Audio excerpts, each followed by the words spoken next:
Bismillahirrahmanirrahim. Assalamualaikum warahmatullahi wabarakatuh. Waalaikumsalam warahmatullahi wabarakatuh. Bismillahirrahmanirrahim. Alhamdulillahirabbil alamin.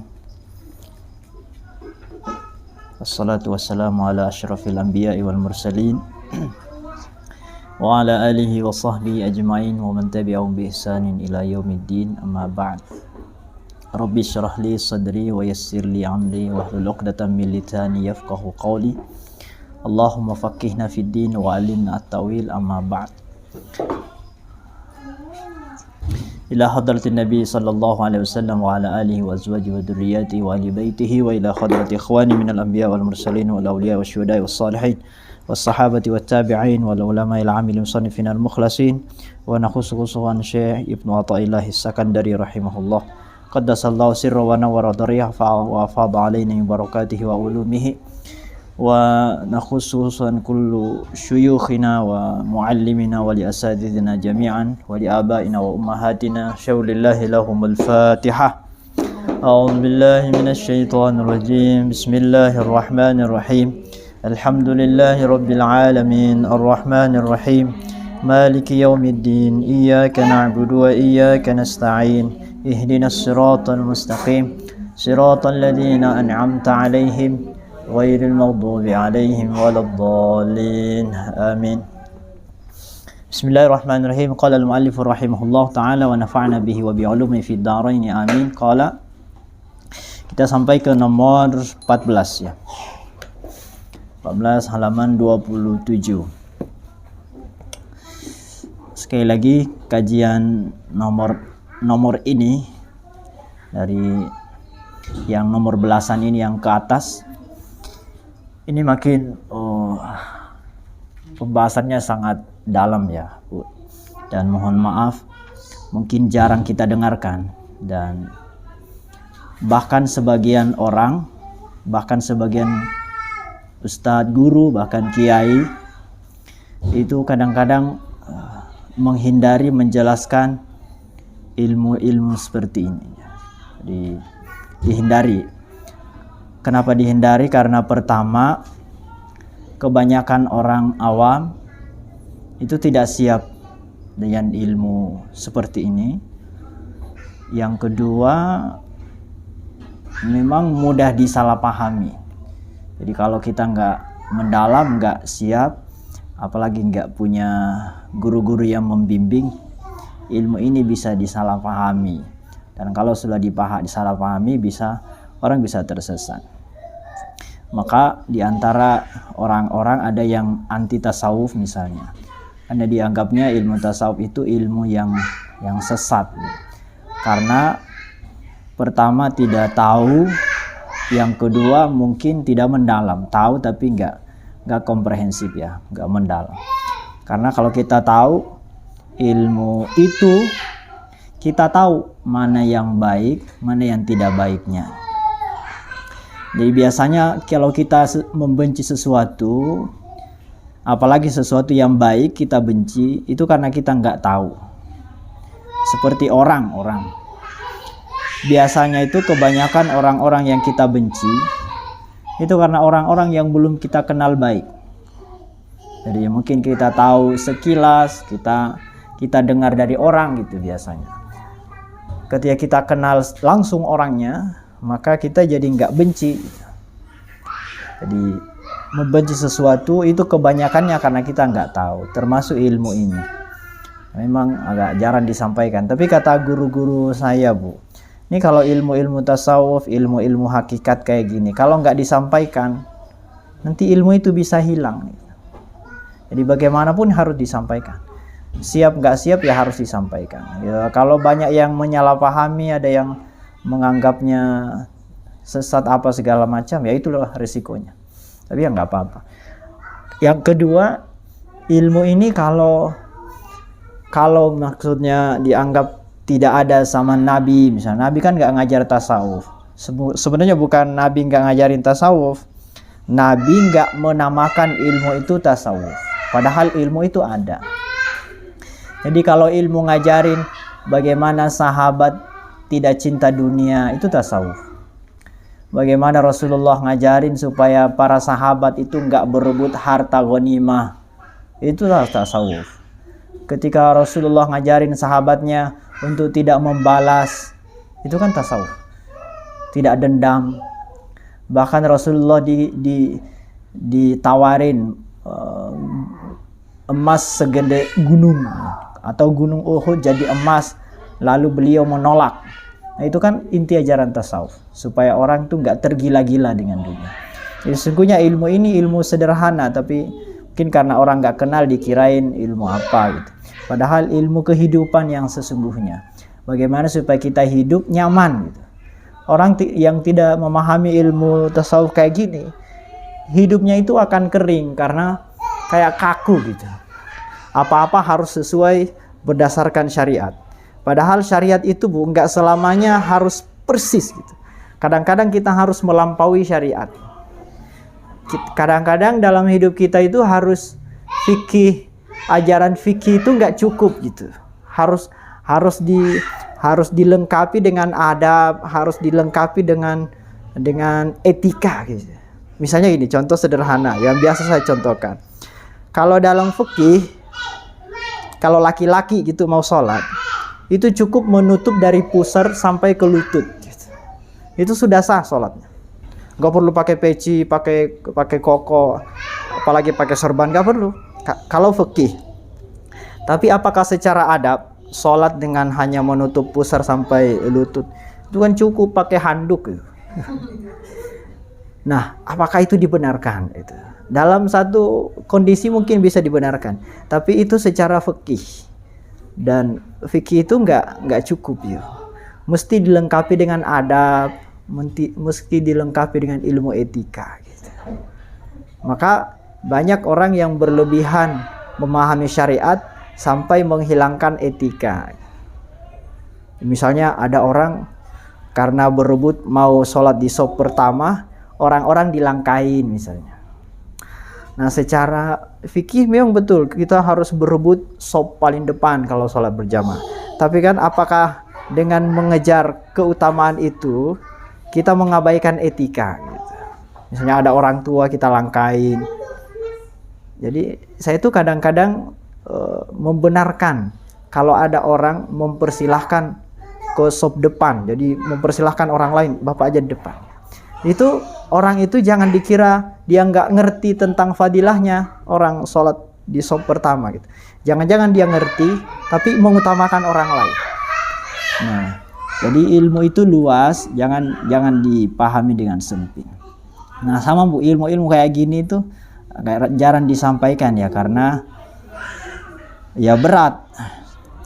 Misalnya gini yang akan kita baca ini nomor 14. Walaupun berat ya nggak apa-apa lah Ibu ya. Mungkin jarang didengar tapi ya nggak apa-apa, yang penting pernah dengar. Seumur-umur pernah dengar.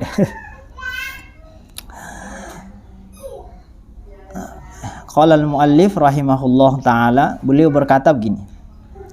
Al-kaunu kulluhu zulmatun wa innama anarahu zuhurul haqqi fihi. Faman ra'al kauna wa lam yashhadhu fihi aw 'indahu aw qablahu aw ba'dahu faqad a'wazahu wujudul anwar wa hujibat anhu syumusul ma'arifi bisuhbil athar. Al-kaunu kulluhu zulmatun. Alam ini seluruhnya adalah zulmah. Zulmah itu ya kegelapan, zulumat. Al-kaunu kulluhu zulmatun. Alam itu semuanya seluruhnya adalah kegelapan. Wa innama anarahu zuhurul haqqi fihi. Sedang yang meneranginya, yang membuat alam ini terang, itu bukan matahari ya. Yang membuat alam ini jadi terang adalah zuhurul haqqi fihi. Tampaknya kebenaran atau al-haq, yaitu Allah pada alam itu. Jadi alam ini kegelapan, yang membuat dia terang adalah hadirnya Allah di balik ciptaan itu. Gini maksudnya. Jadi alam ini Bu, kalau kita menganggapnya hanya alam semata, nah itu adalah kegelapan. Jadi kalau kita hanya melihat gunung, gunungnya saja, kita nggak lihat kekuasaan Allahnya, maka gunung itu adalah kegelapan. Kita melihat laut-lautnya saja, kita nggak lihat Allahnya sebagai penguasa laut, pencipta laut. Kita nggak kagum ke Allah sebagai yang mendesain, yang menciptakan laut, maka laut itu adalah kegelapan. Jadi alam ini kalau tidak menghadirkan Allah, maka dia dianggap sebagai kegelapan. Maka para orang-orang pinter, orang cerdas, terutama ya orang-orang barat itu, yang profesor doktor, yang menguasai ilmu bintang, ilmu laut, ilmu tanah, ilmu tumbuhan, ilmu binatang, ilmu manusia, ilmu itu manusia. Kalau dia tidak menemukan Allah gitu, tidak menumbuhkan rasa kagum terhadap Allah melalui makhluk itu, maka makhluk itu kegelapan baginya gitu. Karena tidak kelihatan Allahnya. Tidak menumbuhkan atau tidak menimbulkan, tidak melahirkan rasa kagum ke Allah saat melihat benda itu. Jadi alam ini kegelapan kalau tidak bisa memunculkan Allah kalau kita melihatnya. Tapi kalau kita melihat alam, kita langsung ingat Allah, kita mampu menghadirkan Allah di balik alam yang kita lihat itu, maka alam itu jadi terang gitu. Jelas ya Bu ya. Jadi kalau diumpamakan kayak kaca ini kalau nggak tembus, kita nggak lihat apa yang ada di balik kaca itu, maka kaca itu gelap. Gitu. Kaca itu gelap karena kita nggak bisa lihat apa yang ada di balik kaca itu. Tapi kalau bening, nampak semua apa yang ada di balik kaca itu. Nah, alam ini kayak kaca. Allah di balik alam itu. Jadi kalau kita melihat alam, kok alamnya saja nggak tampak Allahnya di baliknya, artinya kita nggak sadar ke Allah, maka alam itu gelap, kayak kaca, nggak bening gitu, kotor. Ya, jadi alam ini bagaikan kaca. Maka kenapa alam ini disebut alam Bu? Alam itu artinya alamat. Apa artinya alamat? Alamat itu artinya tanda. Ibu alamatnya di Mehmet 1 misalnya. Nah, itu kan berarti di sana ada ibu. Tempatnya gitu. Kalau mau ketemu ya di sana. Jadi di Mehmet 1 kita tinggal, dan di situ kalau kita mau ditemukan ya harus ke situ gitu. Nah, alam ini adalah alamatnya Allah. Kalau ingin ketemu Allah ya melalui alamatnya ini. Jadi alam ini adalah alamat Allah. Dalam bahasa lain ayat Allah, ayatullah. Kan alam ini ayat. Dari alam, ayat maknanya sama. Tandanya Allah. Inna fi dzalika la ayat. Kan banyak sekali ayat. Inna fi khalqis samawati wal ardi la ayat. Langit, bumi, siang, malam itu semuanya ayat. Ayat artinya sesuatu yang bisa mengantarkan seseorang ke Allah. Sama dengan alamat. Kalau mau ketemu orangnya ya ke alamatnya. Kalau mau ketemu Allah ya melalui alam ini. Jadi alam ini kacanya Allah. Jangan sampai kacanya nggak tembus pandang. Jadi kalau ngelihat kaca, jangan hanya ngelihat kacanya, tapi harus tembus kelihatan apa yang ada di balik kaca itu. Siapa di balik kaca adalah Allah Subhanahu wa taala. Itu maksudnya. Faman ra'al kaun. Nah, makanya dijelaskan di sini. Faman ra'al kauna walam yashhadhu fihi au indahu au qablahu au ba'dahu faqad a'wazahu wujudul anwar hujibat anhu syumusul ma'arif wa bi suhubil athari. Maka barang siapa yang melihat alam kemudian tidak melihat Allah di dalamnya, maksudnya dia tidak merasakan Allah, tidak menemukan kehadiran Allah di balik melihat alam itu, entah melihat suami, melihat anak, melihat tanah, melihat apa saja, langit, bumi, laut, pohon, kucing, apa saja. Ketika dia melihat alam, benda, dia tidak melihat Allah di dalamnya. Dia tidak menemukan Allah. Dia tidak merasakan kehadiran Allah di padanya, sebelumnya atau sesudahnya. maka faqad a'wazahu wujudul anwar, maka sungguh dia disilaukan oleh nur. Jadi seperti orang melihat matahari terlalu terang, nggak bisa melihat, dia akan silau. Bisuhubil athari, dan oleh tebalnya awan benda-benda alam ini. Jadi alam ini diibaratkan awan yang tebal sehingga dia nggak bisa melihat Allah Subhanahu wa taala. Jadi dua perumpamaannya nih. Jadi pertama tadi kayak kaca. Jadi kaca itu adalah alam, benda, makhluk. Allah di balik kaca itu. Nah, kita harus bisa tembus pandang. Jadi langit, bumi ini harus kayak kaca itu. Jangan hanya melihat langitnya, tapi lihat siapa yang di balik langit itu, di balik laut itu.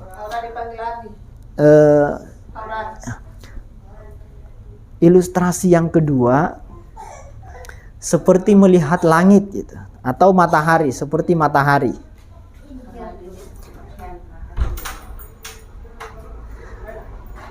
Matahari bisa, cahayanya bisa sampai ke bumi, harus bersih dari awan gitu. Harus bersih dari awan. Kalau awannya pekat, ya cahaya mataharinya nggak sampai ke bumi. Jadi Allah itu seperti cahaya matahari. Kita ini adalah bumi, sementara alam itu awan. Jadi antara kita dengan Allah, matahari dan bumi tidak boleh terhalang oleh awan. Indah sekali ini ya. Jadi siapa yang tidak bisa melihat matahari, berarti dia terhalang oleh awan. Jadi jangan sampai awan menghalangi kita dari melihat kebesaran Allah Subhanahu wa taala. Sekali lagi ini bukan melihat dengan kepala mata ya, jangan dikira masa Ustadz Sarudin ngajarin kita melihat Allah gitu. Masa Allah dilihat? Emang ini bukan melihat dengan mata ya. Ini melihat dengan mata batin, kepala mata batin, di mata hati. Jadi kalau kita melihat, kan sering kan kalau kita melihat pemandangan yang indah, Masya Allah, Subhanallah, kebayang kebesaran Allah. Itu bukan berarti Allahnya tampak kayak patung gede, bukan gitu. Tapi kan di hati kita hadir Allahnya, yang kayak gitu yang dimaksud. Jadi kita melihat pemandangan tuh, kita jadi nggak fokus kepada pemandangannya, tapi di balik pemandangan itu siapa yang menciptakan, yaitu Allah. Dan mestinya begitu semua, bukan hanya pemandangan, semua. Mau pohon, mau semut, mau ayam, mau apa saja, mau anak, mau istri, mau diri kita sendiri gitu. Itu harus jadi benda-benda kaca yang tembus pandang. Itu ajaran tasawuf ya, ajaran kitab hikam itu kayak gitu. Jadi alam kita harus melatih diri kita, mata batin kita ini harus mampu tembus pandang. Jadi batin kita jadi terang gitu. Ya mata kepala hanya melihat daun pohon itu, tapi batin kita bisa melihat di balik itu. Jadi bukan pohonnya, bukan daunnya, tapi Allah yang mendesain daun yang begitu indah dan sempurna. Nggak ada manusia yang bikin daun alami, nggak ada kan? Kalau bikin daun ya daun buatan ya kayak gitu tuh nggak bisa menerima air, menyerap air, nggak bisa hidup, nggak berkembang kan? Coba kalau daun ciptaan Allah tuh, ada nggak orang yang bisa bikin daun kayak gitu? Jadi bisa muda, lama-lama tua, kuning, terus kering, nggak ada. Coba itu kekuasaan Allah tuh. Jadi semua kita buka buah, jeruk, salak itu indah sekali itu ciptaan Allah itu. Nggak ada orang yang bisa bikin buah buatan itu kan nggak ada. Ya kalau buah buatan ya nggak dimakan ya. Artinya setiap kita melihat sesuatu, kita itu bisa menemukan kekuasaan Allah. Berarti kita bisa tembus pandang tuh ngelihat buah-buahan, tapi yang kebayang di hati kita adalah kekuasaan Allah. Itu maksudnya. Jadi kalau nggak gitu, kalau kita melihat sesuatu benda kok nggak tembus ke Allah, itu berarti kegelapan. Berarti alam itu masih gelap buat kita, karena masih masih belum tembus itu, belum terang. Alam itu harus terang. Jadi bukan matahari yang menerangi bumi ini, tapi marifat, ketajaman batin kita yang bisa menerangi alam ini. Jadi jangan salahkan alamnya. Pohonnya sih nggak tembus pandang, terlalu gelap. Bukan, mata batin kita yang tumpul. Alam ini ya nggak ada masalah, yang masalah kitanya. Maka yang halaman sebelumnya, yang halaman 26 yang kita baca kemarin, Allah bilang kan, wattaqullaha wa yu'allimukumullah. Bertakwalah kepada Allah, nanti Allah ngajarin. Coba tuh, wattaqullaha wa yu'allimukumullah. Bertakwalah kepada Allah, nanti Allah yang mengajarkan kamu, yang ngasih ilmu kepadamu. Jadi kalau kita patuh sholat, ngaji, zikir, itu nanti Allah ngasih ilmu. Ilmu apa? Ya ilmu syukur, ilmu tawakal, ilmu sabar. Itu ilmu semua, Bu. Ibu itu nggak mungkin, atau kita itu nggak mungkin mengamalkan sesuatu kalau nggak diberi ilmu sebelumnya. Semua yang kita lakukan itu merupakan buah dari ilmu yang kita tahu. Biasanya ibu tuh penyabar, itu pasti karena ilmu. Nggak mungkin ujuk-ujuk jadi penyabar, pasti ada ilmu. Paling tidak dia tahu hidup ini ya memang ada susahnya, ada pahitnya ya. Masa hidup ya semuanya enak. Itu kan ilmu tuh. Jadi karena dia ilmu, dia tahu hidup itu memang kayak gitu ya, jadi sabar ya. Itu buahnya ilmu. Jadi semua yang kita lakukan itu buah dari ilmu. Ilmu dari mana? Nah, itu pertanyaannya, ilmu dari mana? Nah, ilmu itu datangnya dua. Kadang ilmu itu kita dapat dari belajar, pengajian, baca buku. Tapi kadang-kadang, Bu, ilmu itu datang sendiri, diberikan langsung oleh Allah kepada orang yang bertakwa. Maka di sini wattaqullaha wa yu'allimukumullah. Bertakwalah kepada Allah. Kalau kamu takwa, Allah nanti ngajarin. Artinya nanti Allah ngasih ilmu langsung gitu. Maka di para guru-guru kita itu ngajarin ilmu itu ada namanya ilmu laduni. Ya, udah dengar ilmu laduni ya. Ilmu laduni itu ilmu yang nggak didapat dari baca buku, nggak. Dari zikir aja, zikir. Atau patuh ke Allah, nanti Allah yang ngasih. Tiba-tiba kita, oh iya ya, tiba-tiba ngerti itu. Padahal nggak melalui belajar ya. Itu namanya ilmu laduni, ilmu yang diberikan langsung oleh Allah. Laduni artinya hadiah, pemberian. Pemberian langsung dari Allah. Maka di kitab Ihya Ulumuddin, Imam Al-Ghazali, nggak apa-apa ya Bu ya, ngajinya berat-berat kayak ini ya. Ini jarang-jarang dapat ilmu yang ya nggak apa-apa lah, ilmu tingkat tinggi ini. Ini di S3 pun nggak diajarin, Bu. Jadi kata Imam Ghazali, ilmu itu ada dua. Ya. Ilmu itu ada dua. Ada ilmu kayak ilmu kolam, ada ilmu sumur. Kata beliau gitu. Ilmu kolam itu adalah kolamnya digali, tapi nggak dalam, Bu. Lalu dialiri air dari luar gitu. Ada salurannya gitu, ada parit atau apa, selokan itu. Lalu airnya dialirkan. Kolam kan gitu kan? Kolam itu airnya dari mana coba? Dari luar kan kolam itu. Lalu didatangkan airnya. Nah, air kolam ini berbeda dengan orang yang gali sumur, digali sampai sedalam-dalamnya. Lalu airnya dari mana sumur itu? Dari dalam atau dari luar? Dari dalam. Sumur itu airnya dari dalam. Cuman untuk dapat air sumur itu lama, butuh waktu yang lama. Jadi diangkat dulu tanahnya. Nah, kata Imam Ghazali, ngangkat tanah itu seperti mengangkat hawa nafsu,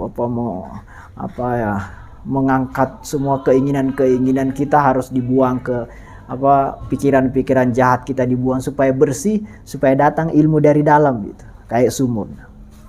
Nah, pertanyaannya sekarang kira-kira lebih bersih mana?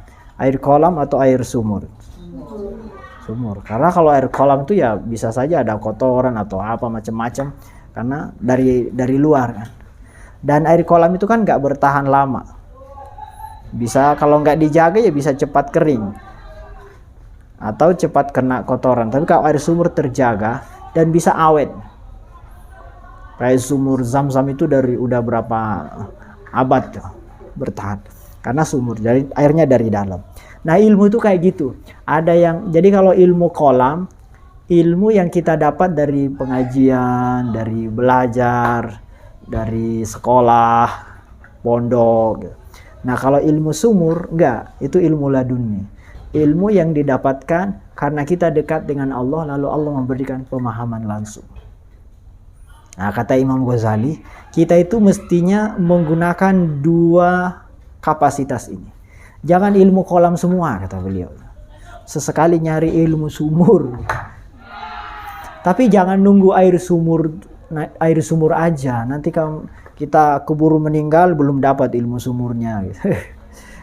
Takutnya Allah belum ngasih ilmu, kita keburu meninggal. Karena bagaimanapun kita juga butuh ilmu kolam, maksudnya ilmu dari pelajaran. Kita nanti nggak bisa sholat kalau nggak mau belajar. Jadi tetap kita belajar, tapi juga kita membuka fasilitas dari Allah supaya Allah ngasih pemahaman.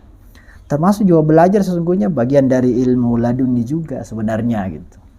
Karena kita nggak mungkin paham kalau bukan Allah yang ngasih tahu. Tapi itu ilmu yang melalui proses belajar. Nggak apa-apa sih sebenarnya.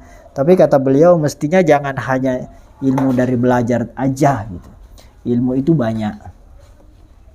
Makanya ibu jangan kaget kalau ada orang nggak pernah sekolah tapi ilmunya banyak. Orang kampung itu ya rata-rata sekolahnya nggak tinggi-tinggi, tapi arif. Arif itu artinya bijak. Coba bayangin bu, kita lihat situasi aja, kenyataan lah gitu.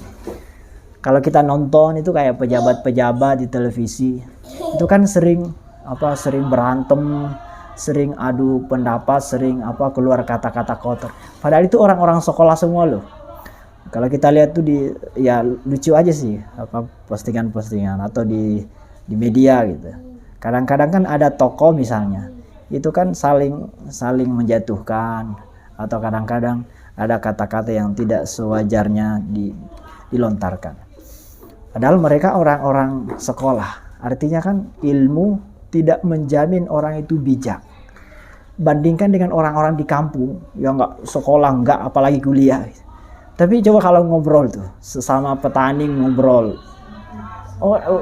nyaman gitu. Coba kalau kita bertamu ke orang-orang kampung, ayo nah itu, jadi bahasanya itu kayak menyayat hati, membuat kita itu kayak dimuliakan sekali. Dari mana mereka tahu kalau memuliakan orang harus itu ajaran Islam? Mereka nggak mungkin pesantren juga nggak begitu lama gitu. Tapi mereka tahu, itu namanya ilmu kebijaksanaan. Nah itu biasanya itu nggak dipelajari, gitu. bukan ilmu yang didapat di bangku sekolah, tapi itu pemberian Allah langsung. Karena dia orang-orang yang sholat, misalnya orang yang taat. Jadi berikan kebijaksanaan dalam hatinya, ya kayak gitu. Jadi kita itu jangan hanya terpaku pada ilmu yang dipelajari, tapi ada ilmu yang Allah berikan kepada orang yang walaupun orangnya itu sederhana, bukan orang-orang yang bertitel tinggi. Jadi ilmu itu nggak selalu identik dengan bangku kuliah atau perguruan tinggi. Maka akhirnya itu kalau sesekali anak kita atau ada anak didik kita sesekali belajar jalan itu kayak, makanya orang mau wisuda itu kan ada namanya KKN atau apa. Sesungguhnya cara-cara itu kenapa ditempuh oleh perguruan tinggi, tujuannya adalah anak ini bukan hanya dia dapat ilmu buku gitu, tapi ilmu alam juga, ilmu masyarakat, ilmu di lapangan. Harus dia tahu gimana membantu orang, gimana menghadapi masyarakat gitu. Maka anak kita selalu ya sampaikan ya, kalau mau membentuk anak-anak itu jangan hanya sekolahnya yang tinggi, tapi kasih pengalaman dia ke kampung, tinggal di kampung, jalan-jalan di kampung, ngelihat orang-orang sakit gitu. Harus ada jiwa-jiwa sosialnya. Ya, jadi sekali lagi alam ini jangan sampai jadi kegelapan buat kita. Alam ini harus menjadi cerminnya Allah yang membuat kita sampai kepada Allah. Alam ini jangan sampai kita nikmatin aja, tapi nggak merasakan mengantarkan kita sampai kepada Allah. Termasuk yang kita nikmatin itu, makan, minum. Maka kata Imam Mutawalli Asy-Sya'rawi, seorang ulama tafsir dari Mesir, kata beliau, mestinya kita itu setiap makan, setiap kita menelan makanan, itu jangan sampai ada yang tertelan sebelum terucap alhamdulillah gitu. Karena harusnya nikmat itu mengantarkan kita ke rasa syukur kepada Allah gitu. Jadi mestinya setiap makanan yang kita nikmati harus mengantarkan dulu kita kepada Allah melalui rasa syukur, baru masuk gitu, baru kita nikmatin. Jangan sampai lewat aja makanan, udah berapa kali kita makan, udah lewat berapa lama gitu, nggak pernah kita sampai ke Allah gitu. Maksudnya nggak bisa mengantarkan makanan itu kita kepada Allah. Kita hanya memburu kenyang saja, padahal mestinya makanan itu ya kita nikmatin, kita sampai ke Allah. Tapi ya itu kan sulit ya, harus dilatih. Jadi ilmu ini ya hanya ilmu yang membuat kita ilmu yang harus dipraktekkan, ilmu amali. Dah satu lagi ya Bu, biar agak sempurna, yang nomor 15 di bagian bawah itu. Kata beliau, mimma yadulluka ala wujudi qahrihi subhanah an hajabaka anhu bima laysa bimawjudin ma'ahu. Di antara bukti-bukti yang menunjukkan adanya kekuasaan Allah yang luar biasa ialah dapat menghijab engkau daripada melihat kepadanya dengan hijab yang tidak ada wujudnya, yaitu bayangan. Jadi gini, ada orang kalau kita dihijab Bu, ini berat ya, susah nih menjelaskannya. Kalau kita melihat alam, lalu kita nggak sampai kepada Allah, kata beliau, itu seperti orang yang dihijab oleh bayangan. Saya tanya dulu, bayangan itu ada apa enggak? Ada nggak bendanya bayangan itu?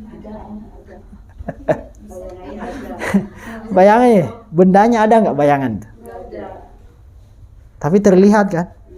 Tapi bendanya nggak ada. Nah, kata para ulama tasawuf, alam itu kayak bayangan. Bayangan itu sesungguhnya nggak ada, bentuknya ada, tapi hakikatnya nggak ada. Jadi alam ini bayangannya Allah itu. Jadi Allah ada, lalu ada bayangannya gitu. Jadi alam ini, jadi kalau misalnya ada bayangan itu menunjukkan berarti ada bendanya kan. Nah sama, alam ini menunjukkan ada Allah gitu. Jadi kayak bayangannya Allah. Jadi ngelihat alam ini, ngelihat bayangan, berarti ada yang dibayang-bayangi oleh bayangan itu. Nggak mungkin ada bayangan kalau nggak ada yang membayangi. Ada yang dibayang-bayangi. Nah itu Allah Subhanahu Wa Taala. Jadi ayat itu maksudnya bayang-bayang. Ya Allah, ini berat banget. Tapi ya bisa dipahami lah ya. Jadi alam ini seperti bayang-bayangnya Allah. Nggak mungkin ada kalau Allah nggak ada, nggak mungkin. Adanya bayang-bayang ini pasti karena ada Allah gitu. Maka bahasa pondoknya, bahasa sederhananya kalau santri, ya alam ini ada karena ada yang menciptakan. Tidak mungkin ada sesuatu kalau nggak ada penciptanya kan. Ya sama sebenarnya. Nggak mungkin ada bayang-bayang kalau nggak ada yang dibayang-bayangi. Pasti ada Allah sebagai yang punya bayang-bayang gitu. Nggak mungkin ada bayangan kalau nggak ada yang punya bayangan. Mana jelas. Nah, di antara bukti-bukti kekuasaan atau kebesaran Allah adalah kita itu bisa terhijab oleh bayang-bayang dari yang punya bayang-bayang.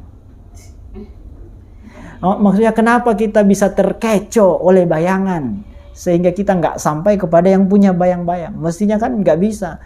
Kita fokusnya kepada yang punya bayangan itu, bukan ke bayang-bayangnya. Nah, masalahnya kita itu suka fokus kepada bayangan, bukan yang punya bayangan. Coba itu. Jadi ada bayangan, kita fokus bayangannya. Dikiranya yang punya bayang-bayang nggak ada gitu. Kan lucu kan? Masuk bayang-bayangnya aja ada, Tidak mungkin yang punya bayangan nggak ada. Mestinya kita fokusnya kepada yang punya bayangan, bukan ngapain fokus ke bayangannya aja. Nah sama alam ini, kenapa kita fokus ke alam? Mestinya kita ke Allah gitu. Jadi nggak peduli apa pohon, mau alam, mau langit, bumi, ya yang penting Allahnya gitu. Jarang gue dengar kayak gini-gini ya. Jadi ya itu diantara keanehan kita itu, kok bisa salah fokus gitu, bisa salfok, kok bisa salfok ke bayangan gitu. Sementara yang punya bayangan kita nggak peduli. Jadi seolah-olah yang ada itu bayangan. Coba orang kafir nggak percaya ke Allah. Dia percaya nggak bumi itu ada? Kira-kira. Atau orang ateis, orang yang nggak percaya Tuhan, kira-kira dia percaya nggak awan ada? Padahal itu bayangan kan? Itu makhluk kan? Kok bisa kok percaya kepada bayangan, nggak percaya kepada yang punya bayang? Kan lucu. Jadi berpikirnya udah kebalik-kebalik.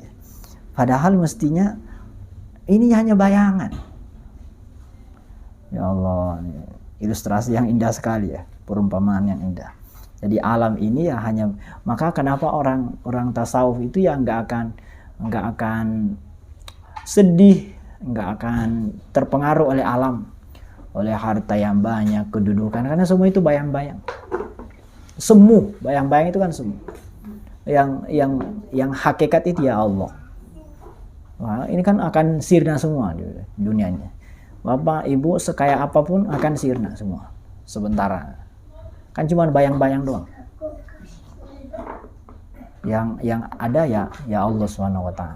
Yang hakikat sesungguhnya Allah. Makhluknya ini bayang-bayang saja. Jadi mereka nggak akan silau gitu. Cuma karena kita nggak tahu kalau dunia ini hanya bayang-bayang, ya kita fokus ada nyari dunia terus, ya siang malam mikirin dunia gimana. Tahu-tahu besok mati, padahal dia udah mikirin 100 tahun ke depan. Besok mati kan, kasihan sekali. Coba kita kan gitu Bu. Ibu kan sudah mikirin hari besok. Saya juga nggak apa-apa, saya juga mikirin besok nanti istri anak makan apa, itu nggak apa-apa kita pikirin gitu. Tapi kita harus clear gitu. Yang kita pikirin untuk besok. Lusa, setahun lagi, 2 tahun lagi, nggak apa-apa. Pertanyaannya gini, apa kita sudah pasti hidup besok? 1 tahun lagi sudah pasti? Enggak. Berarti kita mempersiapkan kehidupan yang tidak pasti, kan? Sementara setelah mati, pasti nggak? Setelah mati. Nah, kalau kita terlalu sibuk kepada yang nggak pasti, betapa bodohnya kita. Kok, apalagi sampai melupakan yang pasti, kan? Lucu sekali kita. Ya memang kita ini makhluk yang lucu. Fokus kepada yang nggak pasti sampai mengorbankan yang pasti demi yang nggak pasti, kan betapa kita nggak berakalnya. Mestinya ya yang pasti dong. Jadi kalau kita mempersiapkan masa depan anak, kita mempersiapkan yang tidak pasti. Karena kita belum tentu hidup di masa itu. Anak kita belum tentu sampai ke umur itu. Artinya kalau kita mempersiapkan dunia, masa depan di dunia, itu kita mempersiapkan, memikirkan kehidupan yang tidak pasti. Sementara di akhirat adalah kehidupan yang pasti. Bukan berarti nggak boleh, ya boleh saja.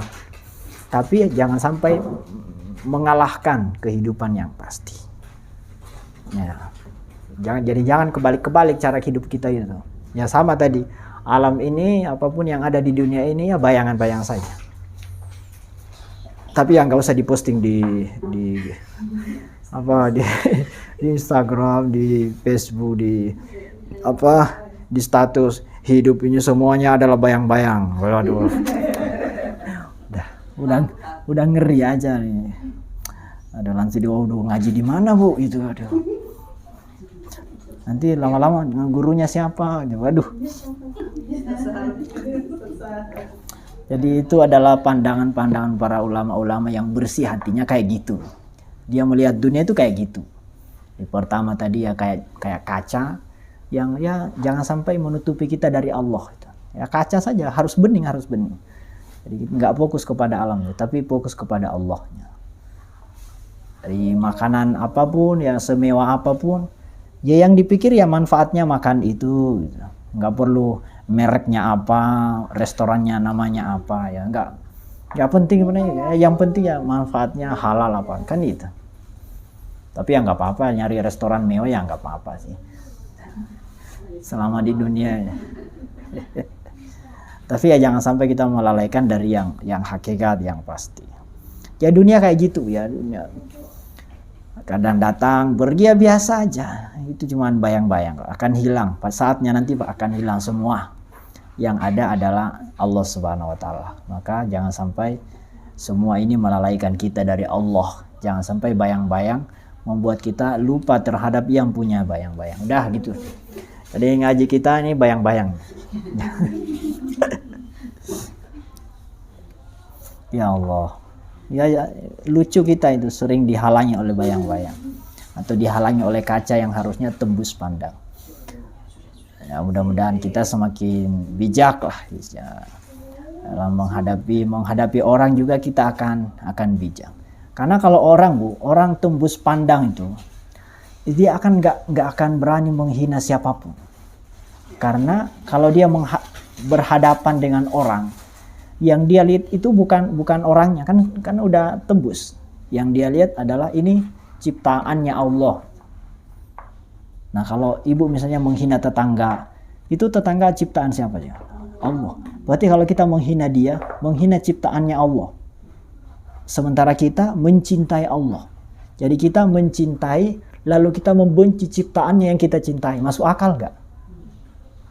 Ibu cinta Allah, lalu membenci ciptaannya yang dicintai. Nggak masuk akal kan? Jadi orang yang mencintai Allah, dia akan menyayangi semua ciptaannya. Oh, dia mencintai penciptanya kok. Maka kata guru-guru kita, kalau ada orang salah, yang kita benci itu kesalahannya, bukan orangnya. Karena orangnya itu ciptaan Allah. Wa nafakhtu fihi min ruhi, kata Allah. Aku tiupkan ruhku. Jadi ditiupkan roh oleh Allah itu. Dan itu rohnya Allah. Dia ada rohnya Allah di dalam dirinya orang itu. Kalau persoalan dia preman, dia nakal, itu bisa berubah. Tapi dia sebagai ciptaan Allah nggak akan pernah berubah. Selamanya dia ciptaan Allah kan. Gitu. Tapi akhlaknya kan bisa berubah. Jadi yang kita benci akhlak. Ya mudah-mudahan ya kayak gitu itu kita jadi bijak kan. Ketemu orang dihormati semua. Makanya kenapa Islam itu menghormati semua orang. Bahkan semua makhluk. Bahkan semua makhluk.